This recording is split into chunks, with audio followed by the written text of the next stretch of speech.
Bismillahirrahmanirrahim. Assalamualaikum warahmatullahi wabarakatuh. Bagaimana kabar semuanya? Mudah-mudahan hari ini lebih baik dari hari kemarin. Bertemu lagi kita dalam video pembelajaran Pendidikan Agama Islam dan Budi Pekerti.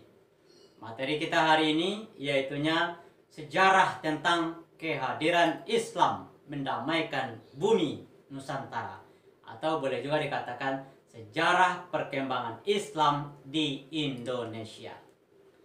Oke?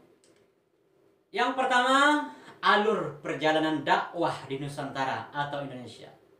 Sejak zaman prasejarah, penduduk Nusantara dikenal sebagai pelayar-pelayar tangguh yang sanggup mengarungi samudra lepas. Menurut catatan sejarah, pada awal Masehi sudah ada jalur pelayaran dan perdagangan antara kepulauan Indonesia dengan berbagai daerah di Asia Tenggara.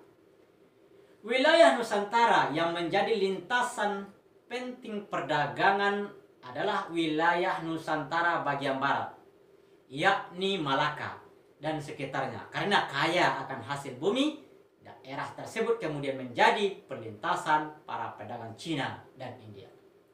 Sementara itu, pelabuhan-pelabuhan penting di Sumatera dan Jawa antara abad pertama dan ke-7 Masehi sering disinggahi oleh pedagang-pedagang. Yang pertama, pedagang dari Lamuri, yaitu Aceh. Yang kedua, pedagang dari Barus. Yang ketiga, pedagang dari Palembang. Yang keempat, pedagang dari Sunda Kelapa. Yang kelima, pedagang dari Gresik. Oke, sekarang kita masuk sejarah masuknya Islam ke Nusantara.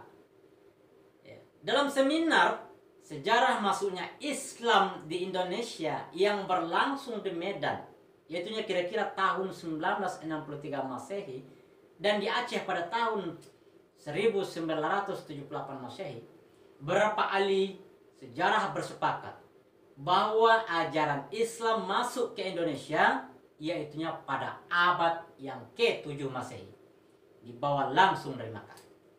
Seminar tersebut menghasilkan 3 butir kesepakatan.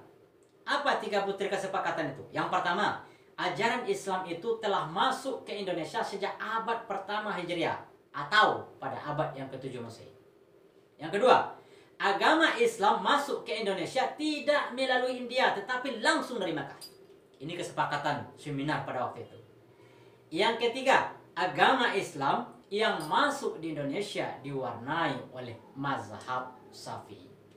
Jadi, proses masuknya Islam di Indonesia berjalan secara bertahap dan melalui banyak jalan.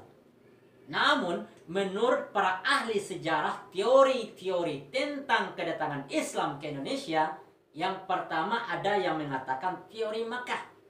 Bagaimana teori Makkah itu? Islam masuk ke Indonesia adalah langsung dari Makkah atau dari Arab. Yaitunya terjadi pada abad yang pertama Hijriah atau pada abad yang ke-7 Masehi.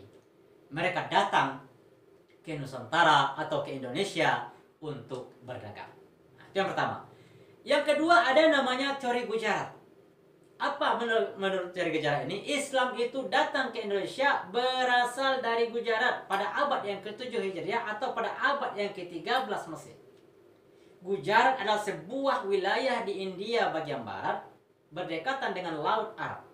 Menurut teori ini, orang-orang Arab bermazhab Syafi'i telah bermukim di Gujarat dan melapak sejak awal Hijriah, abad yang ke-7 Masehi. Namun, yang menyebarkan Islam ke Indonesia bukanlah dari orang Arab langsung, melainkan pedagang Gujarat yang telah memeluk Islam dan berdagang ke Nusantara. Nah, inilah menurut teori Gujarat. Yang ketiga, teori Persia.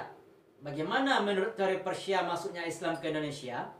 Teori Persia mengatakan bahwa proses kedatangan Islam ke Indonesia berasal dari daerah Persia atau Parsi, atau sekarang yang disebut dengan Iran. Sebagai buktinya, ada kesamaan budaya dan tradisi yang berkembang antara masyarakat Parsi atau Iran dan Indonesia. Tradisi tersebut antara lain adalah tradisi merayakan 10 Muharram atau Asyura. Yang keempat, ada teori Cina. Menurut teori Cina, mereka telah berhubungan dagang dengan penduduk Indonesia jauh sebelum Islam dikenal di Indonesia, yakni sejak masa Hindu-Buddha. Ajaran Islam sendiri telah sampai di Cina pada abad yang ke-7 Masehi, pada masa dinasti Tang, yaitu tahun 618 sampai 960 di daerah Guangzhou, Kanton, Zhangzhou, dan pesisir Cina Selatan. Sebagai bukti bahwa raja Islam yang pertama di Jawa, yakni Raden Patah dari Bintaro, Demak, merupakan keturunan Cina. Ibunya disebutkan berasal dari Champa, Cina bagian selatan, atau sekarang termasuk wilayah Vietnam.